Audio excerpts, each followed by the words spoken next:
Today is all about software. We're going to get started with iOS. Next big release of iOS is, you guessed it, iOS 12. And because we want these changes to be available to the full range of our customers, iOS 12 will be available on all the same devices as iOS 11. And we're focusing our efforts especially on the oldest devices. You'll see that apps launch up to 40% faster.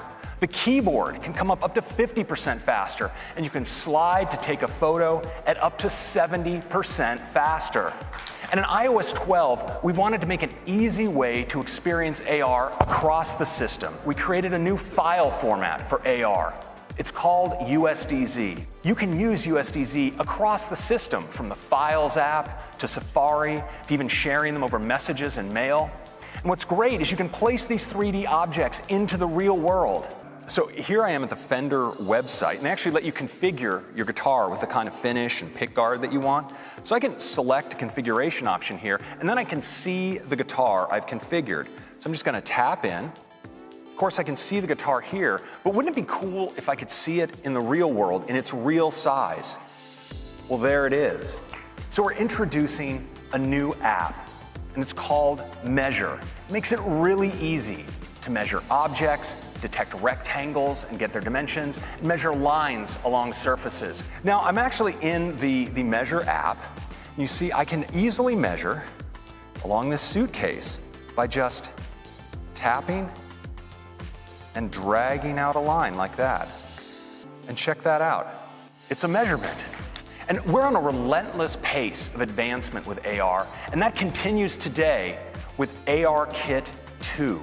Now, this delivers true multi-user augmented reality. You and the people around you will be able to see your own perspective on a common virtual environment. And to help all you developers get started, we created this sample app written in Swift that you'll all be getting today. Now, check out how both players and even a third observer can all experience the same environment in real time. Here we have Assembly Square. It's one of our Lego creator sets. Perfect. Because now, with AR Kit 2's multi-user support, we get to play with up to 4 friends in the same space. This year, we're making photos even better. We have an all-new tab. It's called For You. And with For You, you have all of your memories, those great memory movies, but more, like featured photos, highlighting a photo that you took on this day in past years. And effect suggestions, for instance, suggesting looping a live photo or applying a new portrait effect to one of your portrait photos. We've added sharing suggestions. So imagine you've gone out for a great dinner with some friends and you took some photos. Well, afterwards and For You, you'll see a suggestion like this to share those photos. If you tap in, you'll see that Photos is even recommending a set of photos from that set that you might want to share. Let's turn to Siri. We wanted to make Siri able to do much more for you.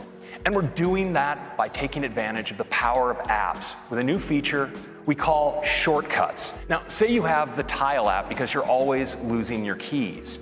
Well, the Tile app can expose the option to add a shortcut to Siri. You can assign your own phrase, such as, "I lost my keys," would be a good choice. And when you then say it, Siri will automatically activate Tile and show you right in the Siri UI, start ringing your Tile. We wanted to let you create your own shortcuts as users of multiple steps across multiple applications. And we're doing it with a new Shortcuts app. We start in the gallery, where there's hundreds of pre-made shortcuts that you can download, or we can hop over to the library, and I've got a bunch of shortcuts here, but I want to show you my heading home shortcut. You can see that it's just really a series of steps. It grabs my location and my travel time, and it sends my ETA to my roommate. It sets my HomeKit thermostat to 70 degrees, and it turns on my fan. And last, it gets directions home with Apple Maps with the best route to avoid traffic. I've already added this shortcut to Siri with the custom phrase heading home, so now, whenever I leave work, I can just say, heading home. You will get there in 1 hour. I sent a message to Cheryl. Your thermostat is set to 70 degrees, and I turned on the fan, playing KQED radio. Screen time. And it starts with reports. Every week, you get a weekly activity summary that details how you used your iPhone or iPad.